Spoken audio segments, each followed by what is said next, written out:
today you'll hear from a different kind of leader, the kind who demonstrates through action that an engineering degree opens doors, and with that, technical thinking can be a foundation for real success, personally and professionally.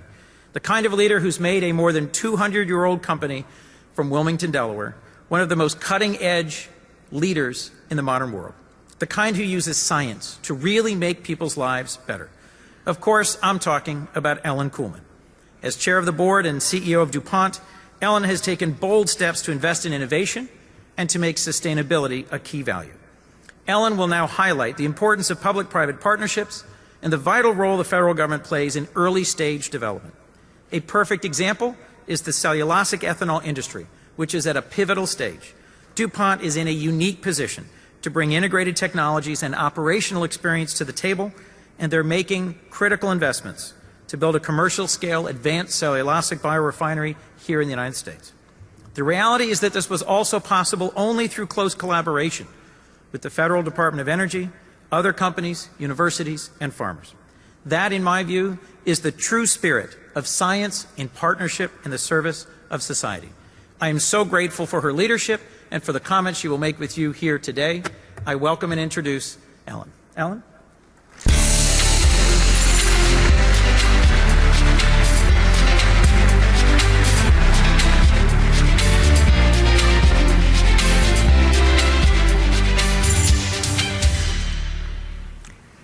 Wow, what a crowd. This is a wonderful representation of the importance of the area that we're discussing and bringing it together. And I'm just very proud to be here. I want to thank Senator Coons. He is a very kind introducer.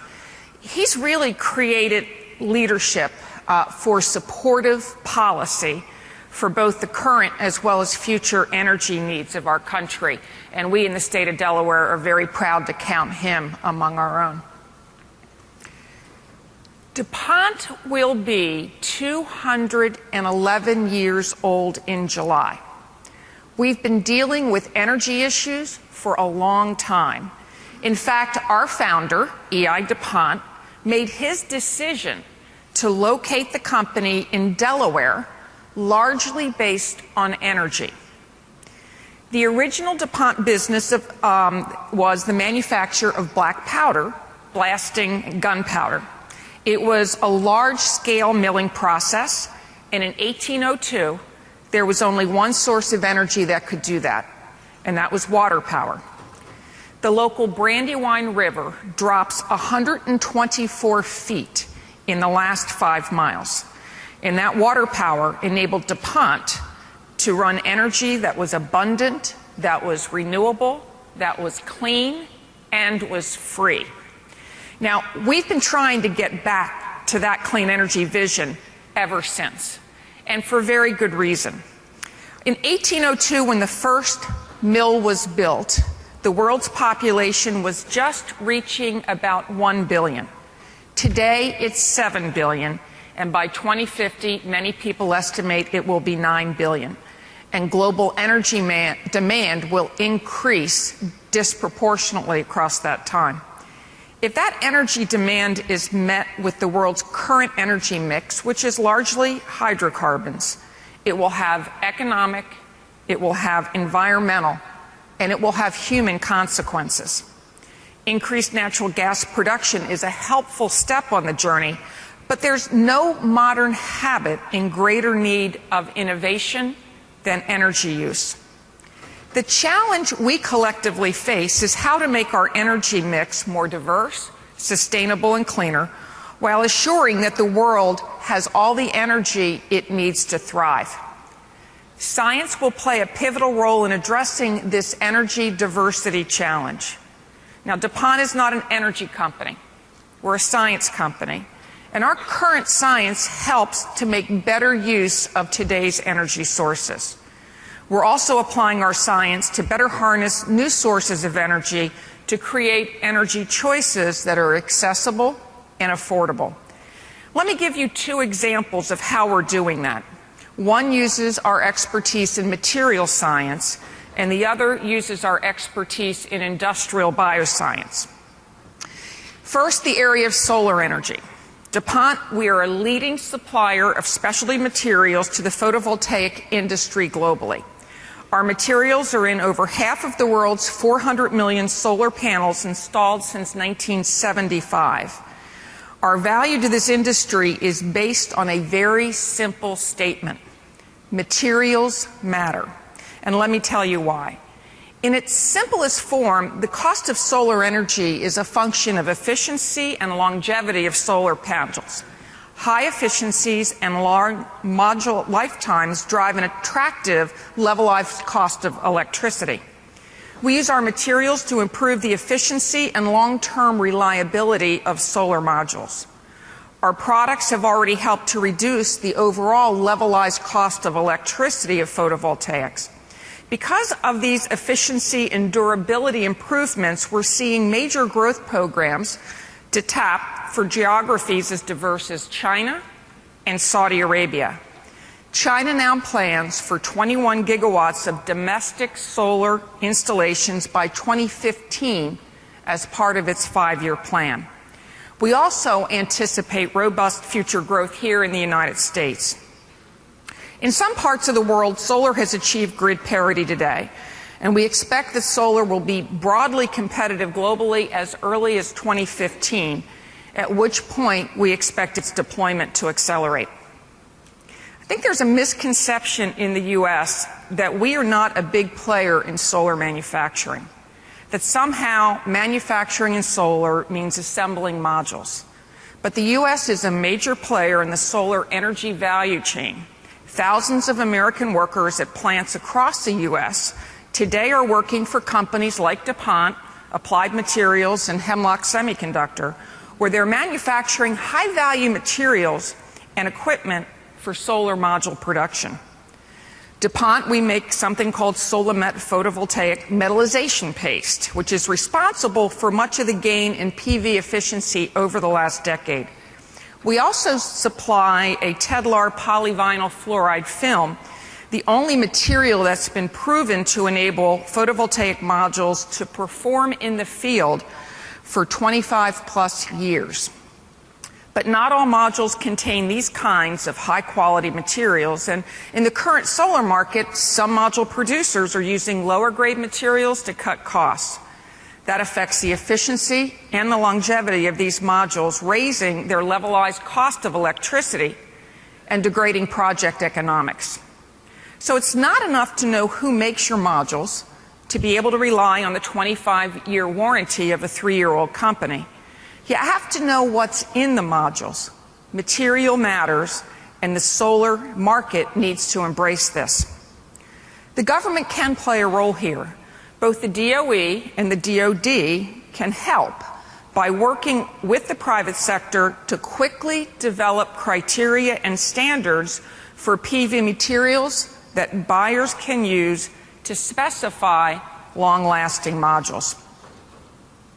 The other area in science and development that I wanted to mention is how DuPont is advancing biofuels using our world-class industrial bioscience capabilities. We are currently commercializing advanced renewable fuels in 2 areas. One is the production of cellulosic ethanol from agricultural residues and dedicated energy crops like switchgrass. The other is biobutanol, a high-performance drop-in fuel, fully compatible with current fuel and vehicle systems. In November, we broke ground on a 30 million gallon per year cellulosic ethanol facility in Nevada, Iowa, that will make ethanol from corn stover. That's the plant residue that's left on the ground after the corn is harvested. When construction of the facility is complete in the second half of 2014, our biorefinery will be one of the first and the largest of this type in the world, and will help put the U.S. firmly in the lead in new advanced biofuels industry, making renewable fuel from agricultural byproducts. This project is a result of a tremendous amount of original science.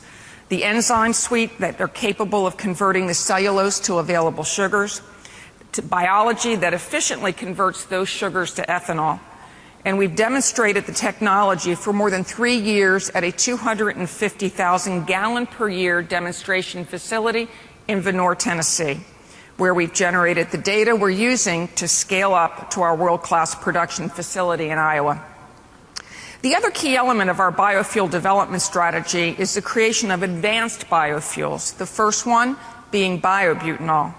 Our Butamax is a joint venture with BP that has developed the technology for biobutanol production in our laboratories in Delaware and is now producing biobutanol at a demonstration facility in the United Kingdom.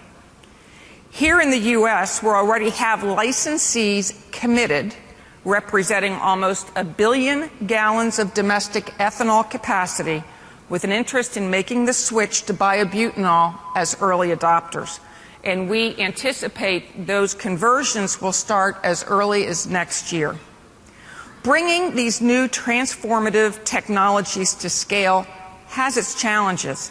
It's taken us 10 years to get to this point in our cellulosic ethanol plant. In fact, this venture has its origins in 2002 as one of the original biorefinery cost-share grants supported by the U.S. Department of Energy. This was our second partnership with a small biotech startup in Palo Alto, a company called Genencor. Our partnerships with Genencor made me a full believer in the power of industrial biosciences, and I would have bought them 10 years ago if I could have, but thankfully now they are part of DuPont. The cellulosic ethanol project is a great example of value chain collaboration. We had to partner with farmers to help us understand collection, storage, and transportation of biomass that a cost was consistent with the economics. We had to partner with national laboratories, universities, startup companies for those conversion steps. We had to partner with big energy companies for the outlets of this product. We've all shared in the risks, and we will all benefit from the resulting business opportunities and the resulting job growth. But I'm going to let them tell you for themselves in this brief video. Our farm lays in the foothills of the Smoky Mountains. We've been here since 1820. This land is as important to me as one of my kids.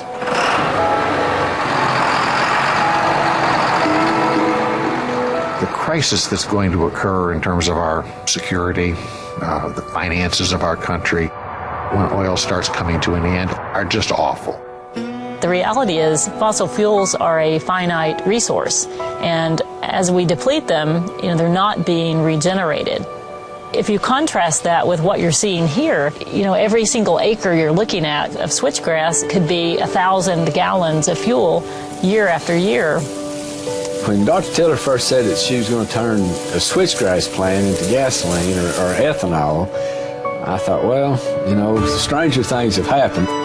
What we're really doing in the biorefinery is demonstrating at a very large scale how to extract sugars from plants.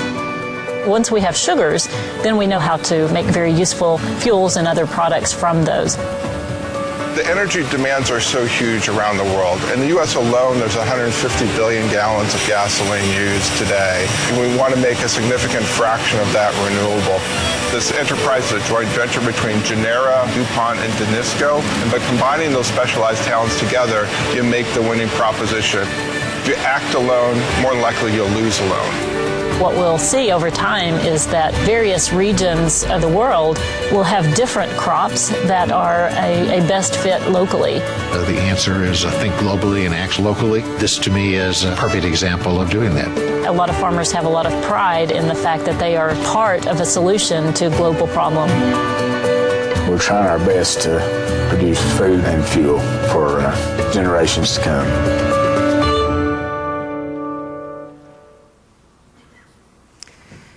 So what are our key learnings from these and other projects? Well, first, real energy solutions take time, take investment, and require collaboration. At DuPont, we started our journey in the energy space in a meaningful way in the 1990s. We had detractors who thought our investments in energy would never pay off, but we stayed the course. Industrial biosciences is a big bet for us, and advanced biofuels are a very important part of that bet. They represent a significant investment, and we expect a significant return for our shareholders, and that will create economic growth in the United States. The tremendous work that the Department of Energy, and in particular ARPA-E, does to advance new breakthrough technologies will help to ensure that the U.S. retains a strong leadership role in energy technologies. It will also help provide a basis for a strong manufacturing sector here in the United States. Next, in a global market economy, science has to be translated into business if it's going to result in solutions that actually make a difference. The most effective solutions are when science meets the market demand. The old paradigm that scientists invent and then hand it off to the marketers to figure out how to sell it is long gone. On all of our projects, research scientists are in continual contact with the marketplace and marketing specialists from the inception of the project through commercialization. This is absolutely critical for success. I think it's a model that government scientists are employing and need to continue to employ as well. And finally, we need a stable energy policy environment to encourage R&D investment in novel and transformative energy technologies. Good government policy is necessary. It supports technology development, early stage manufacturing, until a new technology is mature enough to stand on its own. The government has generally done a good job in focusing its support in areas that create technology with broad benefits for the U.S. economy. And I think there's no better illustration of this than the renewable fuel standard. The RFS has succeeded in doing exactly what Congress has intended it to do. Renewable biofuel plays a substantial role in our fuel supply, and it's an example that has spurred private investment to create entirely new technologies. Continued policy stability will ensure the advanced renewable biofuel technologies will be developed. They'll be optimized to reach scale and maturity that is needed to permanently impact American energy security and consumer choice. And I'm hopeful about our energy future. I'm under no illusion about the energy challenges the world faces or the rate at which the transition will take place to a better future. But I know that we can diversify our energy mix in ways that lower environmental impact and minimize our vulnerability to economic shocks. My optimism is born in a belief that change comes when we collectively work together to drive it.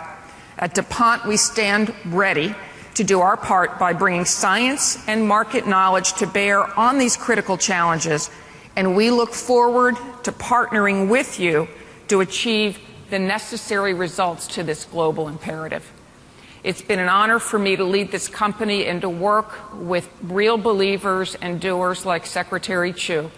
And I just really look forward to seeing the progress we can collectively make. So thank you very much.